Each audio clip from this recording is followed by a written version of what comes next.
Full transparency here, I lost the script of this episode before I had the chance to record my lines or even back up said script. I rewatched the episode and I'm using the Sonic fandom page as a reference to know what happens where, but it's probably going to feel even more like a speed reading video than usual. With that said, let's go see some pirates with the Blackbot the pirate. A pirate!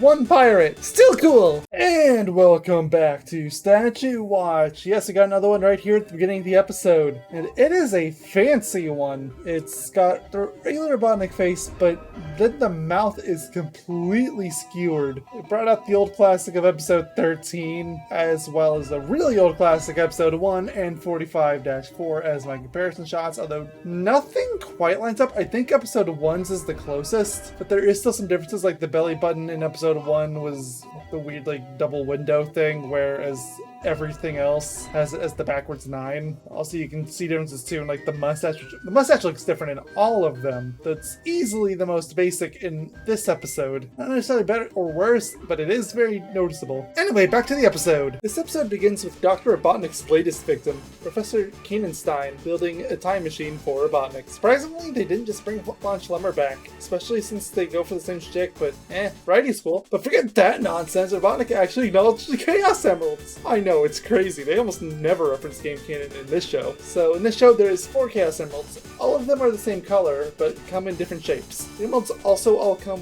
with a unique ability type to them all. The emerald of invisibility, of invincibility, of immortality, and life itself. What does something vague like that mean? I don't know, they only addressed the invisibility one in this episode, which probably means they forgot. The professor finishes the machine after some brazen threats from Robotnik, only for Scratch and Grinder, but mostly Scratch, come in and mess things up by taking the device 300 years into the past. Don't worry though, he's fine. See? I'm sure a large weaponized robotic chicken would have gone over great in the year 1693. And the show agrees! Robotnik and Grinder are just happy the machine works though, so all 3 of them use it. Meanwhile, Professor Kenenstein prepares to contact Sonic. We see Sonic lazing on the beach with Tails and being horny, don't ask, as the professor arrives to explain the situation to Sonic. He even gives Sonic some new shoes that let him run through time. I didn't put that there. A recolored Breezy is walking with a buff recolored Sonic. This show is weird. Anyway, Sonic runs with Tails to chase after Robotnik to the Great Pirate Era, not the anime one. Robotnik and co. arrive next to a pirate ship, namely Blackbeard's, because that's the only pirate anyone in pop culture knows. Scratch and Grinder try and fail at attacking him, so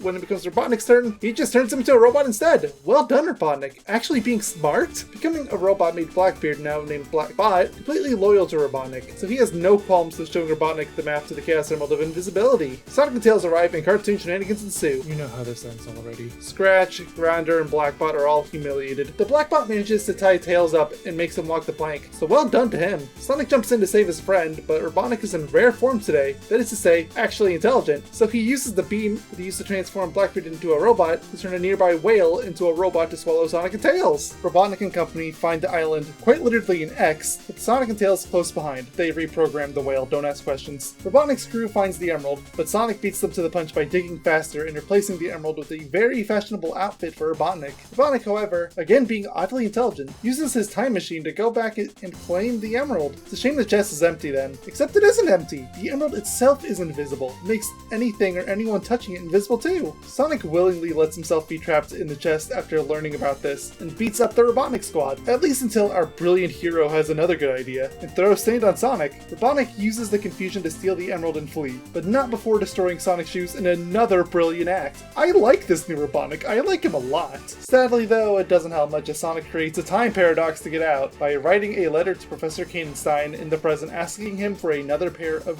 those time travel boots. I'm waiting. Okay, it's bad enough he decided to create a time paradox, but you bloop boom, you just decided to go and... So they run off to stop Robotnik, and there's disguises. Oh no, except wait, this is smart Robotnik. He sees right through the disguise. It doesn't matter, the animal's gone. Still though, points for effort. The episode ends with Robotnik's crew being chased down by some angry locals. The Sonic says is about blade safety, I guess. Don't play with knives? Yeah, let's go with that. Anyway, this episode is actually pretty good, for this show standards at least. I just no masterpiece, or even a Robotnik Express, but look, you get an actually smart Robotnik, a new unique setting, and some decent jokes now and then too. And that's about as much as I can ask for in the show. Until next time, take care, stay safe, and have a good one. Bye-bye!